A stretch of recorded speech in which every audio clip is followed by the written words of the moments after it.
Muthia Edday has revealed her Christmas vacation destination thutha wa namba nene ya Kenya kwiyumiria welcome back to the country over the Christmas thutha wa kurekereria mbica ciao ng'emu muno. Oho mena bani saroni me airport kedo 2 days ago hari andu aingi wa rest assured Edday no nginya akorwo aroka thigũkũ back to Kenya. Oho gikundi kimwe kia Kenya gikihithuria Edday together with her kids are coming back to the country farewell ya mama wao uria wirigite kuhurukio ta uria Edday atangathite kuhitukira nenda ciake the death and loss of their dear uncle, and may his soul continue resting in peace. But Edday Derito ni akorwo akiyumiria na kumbura ndeto ici na kuga asa ndarokaga Kenya like many expected her back. Although Edday oho na team yake team ya nothing but prayers ni mendekithitie athie na mbere guikara USA and never ever to come back to Kenya. Makiuga ni makenaga muno riria Edday eko USA, na riu Edday niarekereria mbica ciao where they are celebrating their Christmas vacation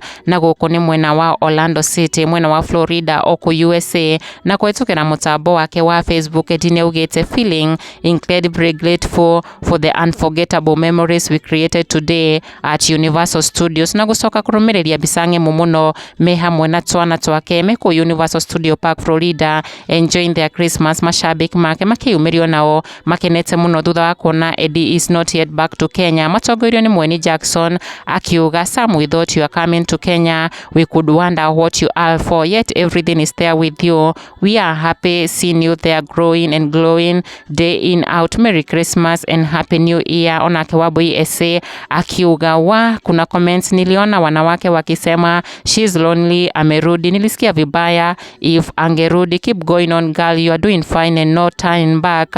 Onake Sharon Obongo akirekia na kuga enjoy unapologetically girl, Merry Christmas. Na ndukarigane ni gusubscribe niguo twekira video jeru ukamukagira uri wa mbere.